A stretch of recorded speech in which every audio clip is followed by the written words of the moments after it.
I hope. Let me just check that I did this correctly. It shows we're in progress.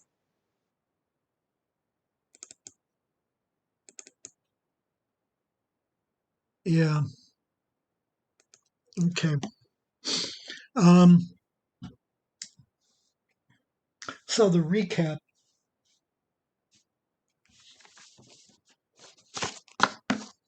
We won't read all of it. I mean, we won't read the The 2 chapters. yeah, but let's start with chapter 15 with the feeding of the 4,000. So remember, we discussed the feeding of the 4,000 as as being in Gentile territory, right? So therefore, there's probably a large Gentile audience present, and so that unlike the feeding of the 5,000, the feeding of the 4,000 points forward to the heavenly banquet, whereas feeding of the 5,000 both pointed back to manna and forward to the heavenly banquet.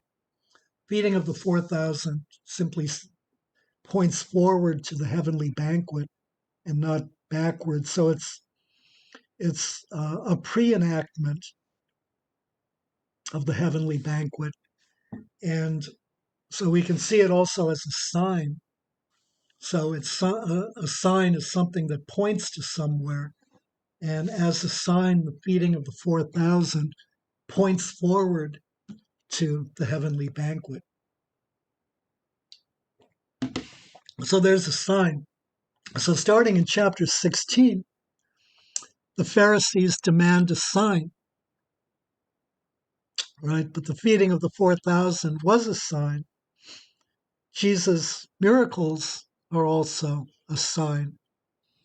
But the Pharisees don't accept that as a sign.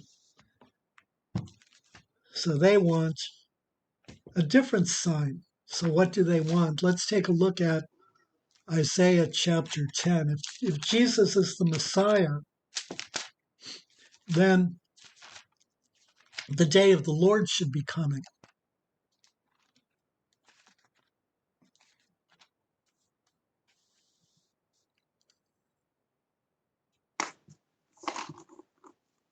The the disciples later ask basically the same question when they ask, "Where is Elijah?"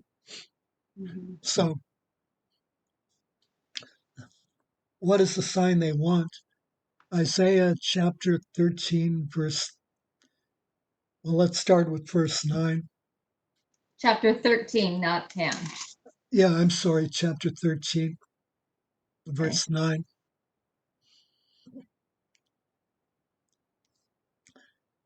Behold, the day of the Lord comes, cruel with wrath and fierce anger, to make the earth a desolation and to destroy its sinners from it.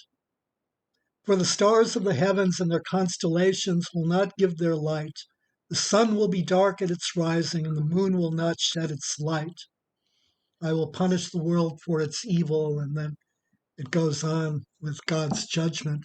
So the sign is that the stars of the heavens and their constellations will not give their light. The sun will be dark at its rising. We look at Joel chapter 2, we also see apocalyptic imagery, the signs of the day of the Lord.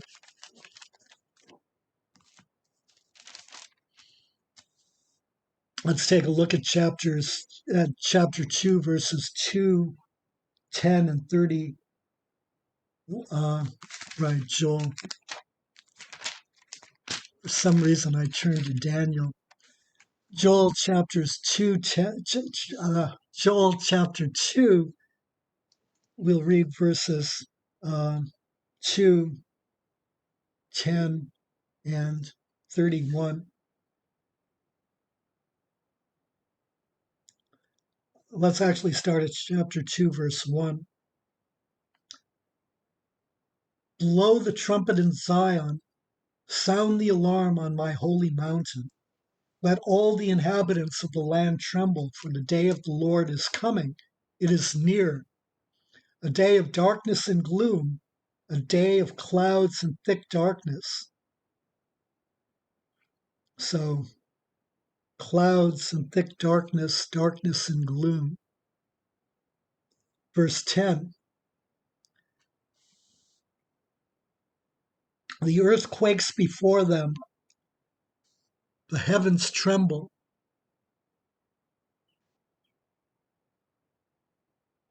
The sun and the moon are darkened, and the stars withdraw their shining. The Lord utters his voice before his army. And then 31.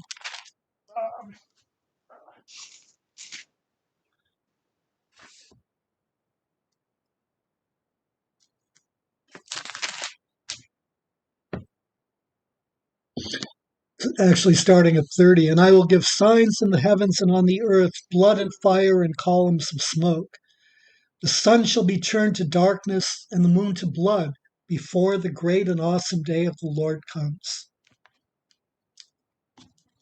So, signs in the heavens testify to the coming of the day of the Lord. So the Pharisees want Jesus to produce a sign like that. Now, what's the problem with that? I mean, there are many, but so what are some of the problems?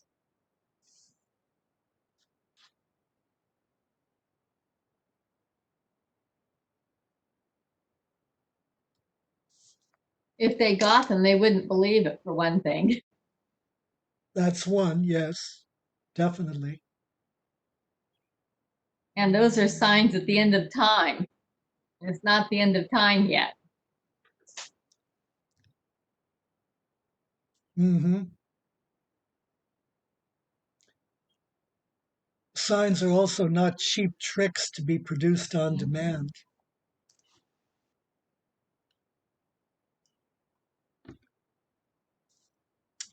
But also, that's not literal.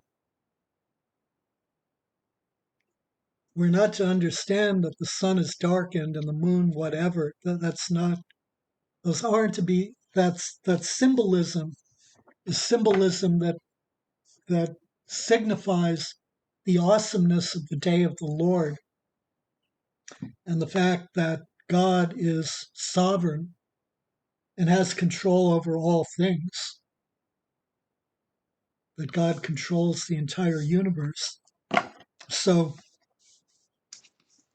we have here, among many other things, a a conflict in how Scripture is to be understood. So the Pharisees want a sign, but that's because they're understanding Scripture literally, and they're missing the point. And so Jesus responds about rude and adulterous generation. Why are they adulterous? Because they've fallen for other gods. And in this case, they've forgotten about God completely. That's their particular form of adultery.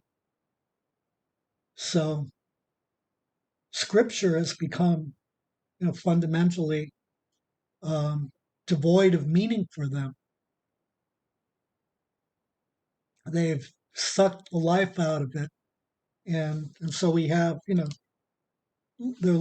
these signs that are the guideposts that tell you where you're at. So if we look at, many evangelical interpretations, we'll discuss this when we get to the Olivet Discourse.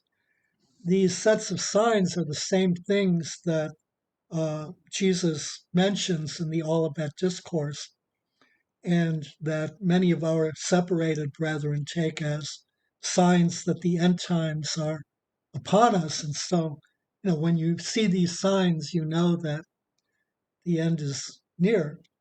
But that's hogwash. There are no signs. That's ridiculous.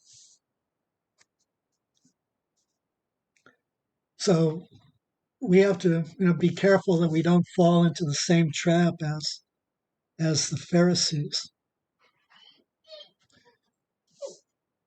And then, of course, because they're adulterous, so the most striking characteristic of the day of the Lord is that it occurs at a time when God feels that he must intervene to to deal with idolatry,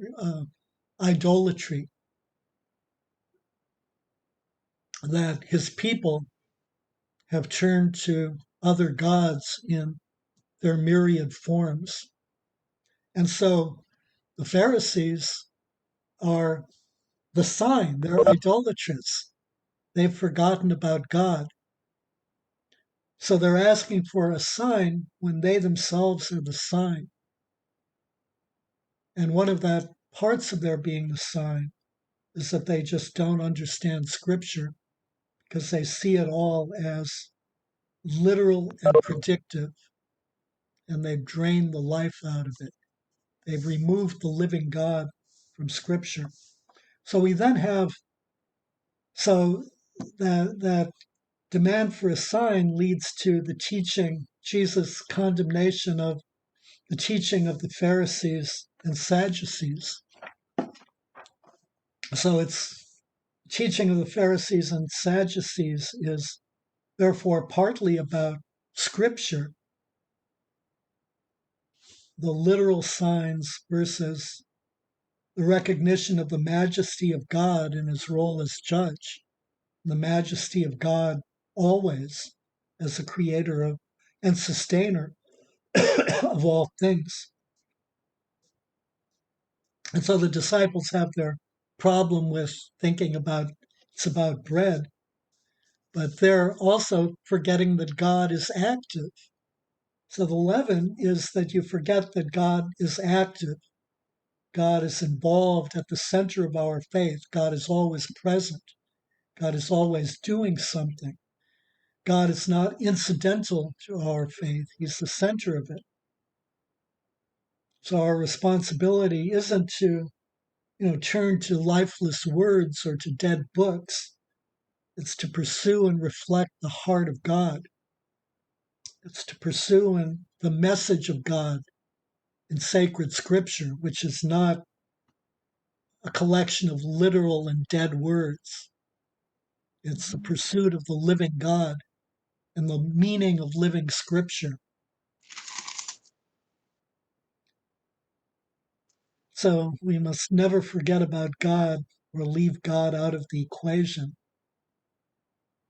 So a sort of summary way of putting this is that God does not help he who helps himself.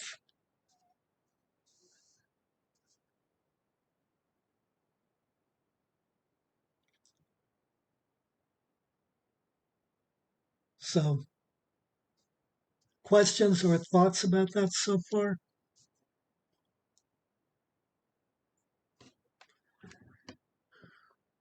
So it's very important that we beware the leaven of the Pharisees and Sadducees. We always have to avoid that trap. And what really helps to avoid it is to fall back always on the teachings of the church and on the teachings of the fathers and on their interpretation of sacred scripture.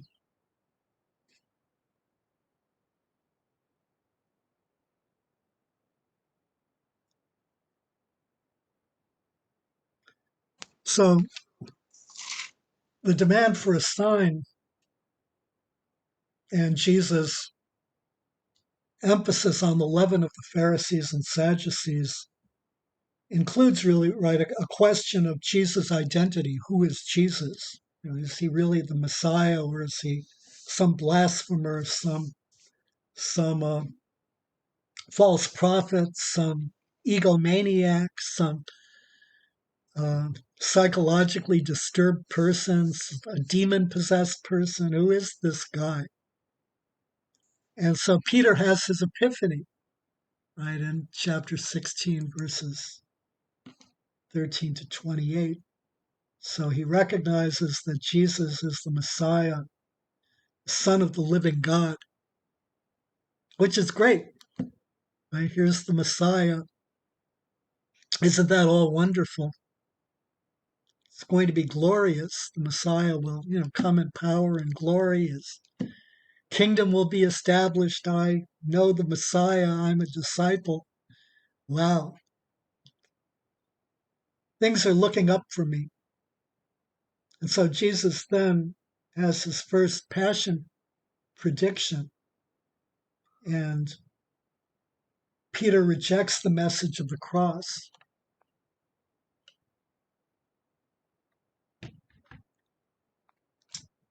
And Jesus calls Peter a stumbling block and compares him to Satan.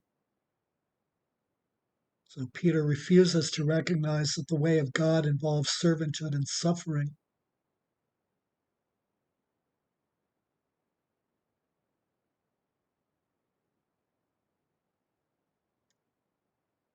And his vision of what it means to be Messiah is tied to earthly power and glory, which is not what Jesus has in mind at all.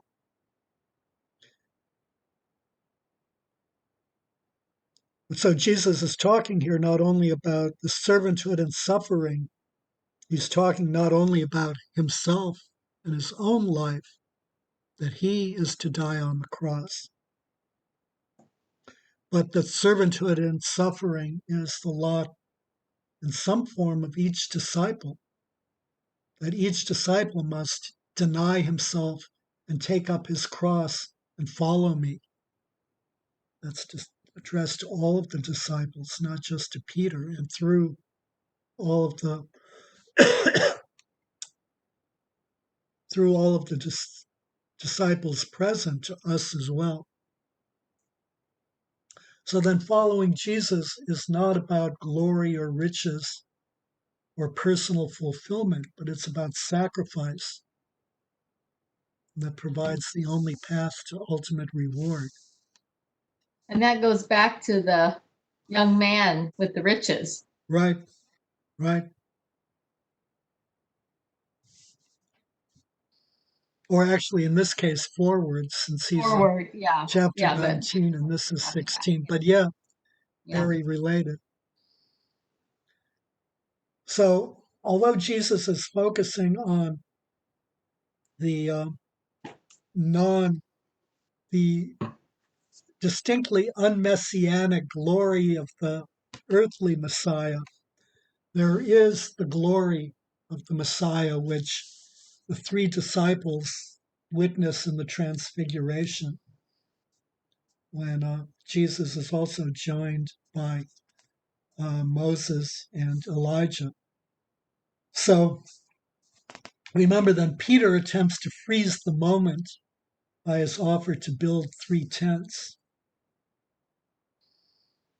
So he continues to persist in a vision of Jesus as Messiah that's comfortable to him. So when the vision ends, Jesus describes it as a vision. The disciples are clearly, evidently confused by it. So they've seen the Messiah in his glory, but understanding what they've seen is troubling, because if Christ is the Messiah, Elijah is supposed to come. Remember, we read Malachi chapter 4, verse 5. Elijah is the precursor of the day of the Lord. So if the Messiah is here, when is Elijah coming? That seems very problematic, and perhaps is even a basis to question whether Jesus is really the Messiah, and to wonder what it is that they've just seen in the Transfiguration. So Jesus responds that Elijah has already come in the person of John the Baptist. The prophecy in Malachi is correct, but it's been fulfilled. Elijah has come.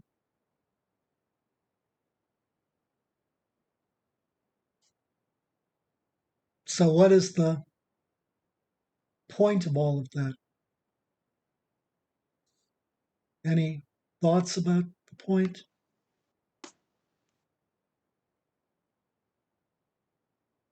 Well, Jesus is fulfilling the role of the Messiah despite what Peter wants. Mm-hmm. Right. Everything is coming into alignment. Mm-hmm. Right. Everything is coming into alignment. Yeah. So, unlike Peter,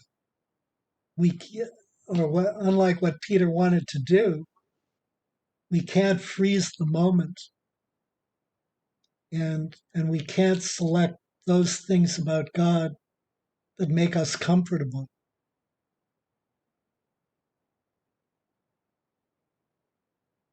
And for all of us, that's in many ways a real temptation. We tend to have an image of God that conforms to our liking,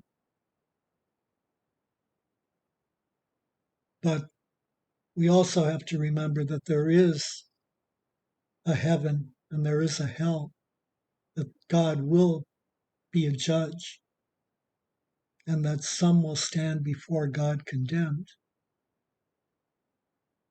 That aspect we like to minimize, but it's very much present. It's part of who God is. We also have to remember that God is incomprehensible, that God is a mystery that we can never penetrate, but that we nevertheless have to struggle to penetrate. So remember St. Gregory's 4 theological principles. God is incomprehensible. We can never, I'm missing one. God is incomprehensible. We can never understand God. And I am missing one. It's a cardinal sin to fail to attempt to understand God. And I don't remember which one I'm missing. Yeah, it's a shame. So, so that's an important point that St. Matthew is making here.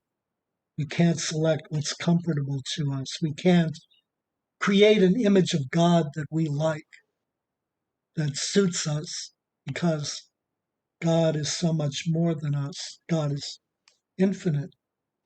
God is not defined by us. God is incomprehensible. God is a mystery. Then the second point of this whole thing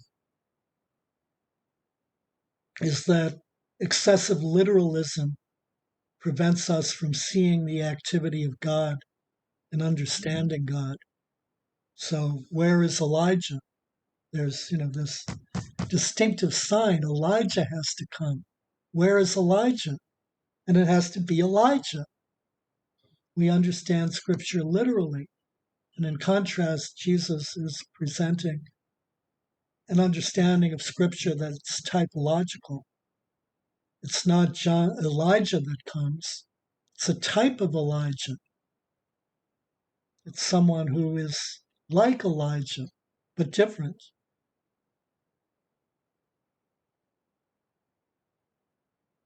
And so if we don't rely on excessive literalism, if we abandon excessive literalism, then we must look in scripture for the activity of God without fixating on literalism.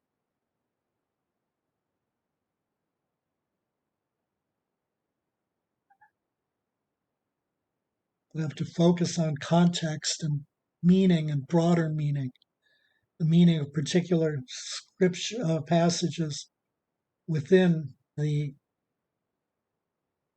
book of the Bible in which they appear, but also within the context of the entire Bible, or the context of the entire New Testament, and also the context of the entire Bible. We can't select our favorite things.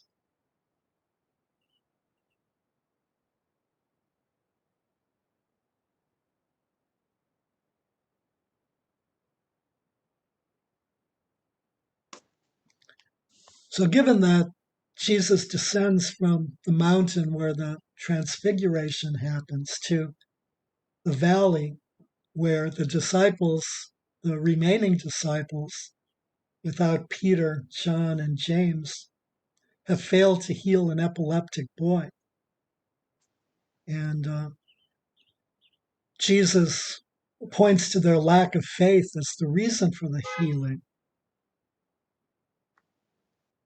And says that even faith as small as a grain of mustard seed can move mountains, with the implication that disciples do not even have that small amount of faith.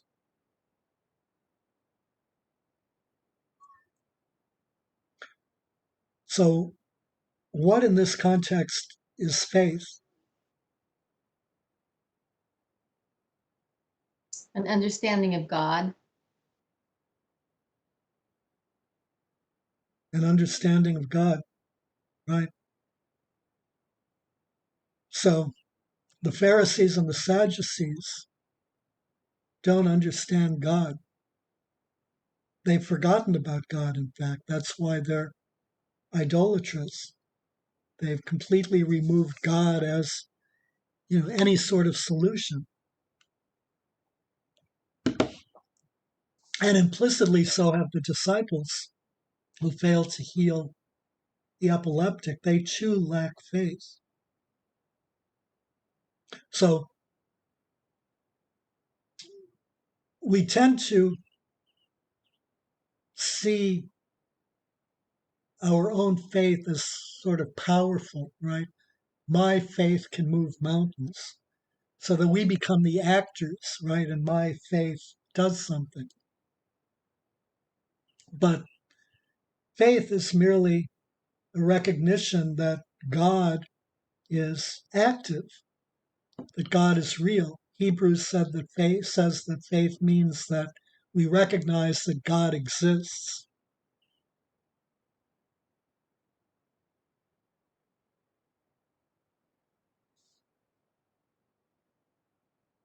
And so there are varying degrees of certainty that God exists. And each of us, I think, waver on a regular basis in our certainty that God exists. It's really, I think, part of the human condition. As we grow as disciples, we become more certain that God exists and we have greater understanding of its meaning, but we nevertheless still waver in our the strength of our faith. The saints constantly describe their struggles with wavering in their faith. So, in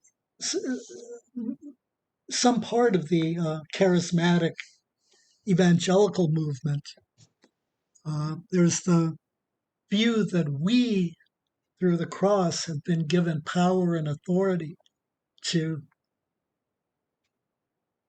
heal, to raise the dead, to cast out demons, that we have the power as disciples of Christ.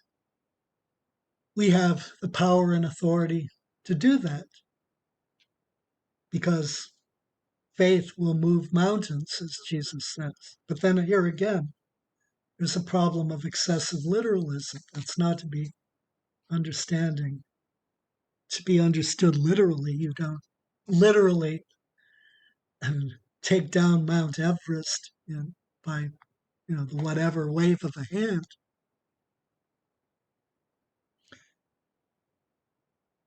So we don't have power and authority. God has the power and authority.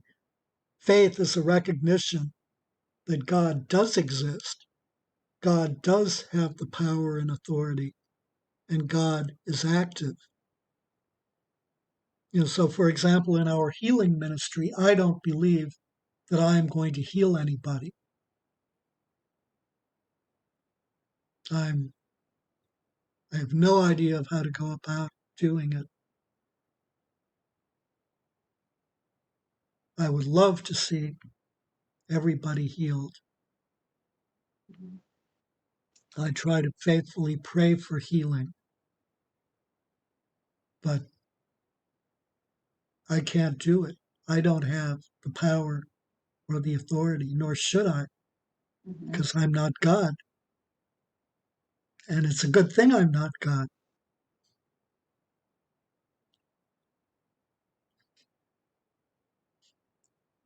We really bit the bullet there.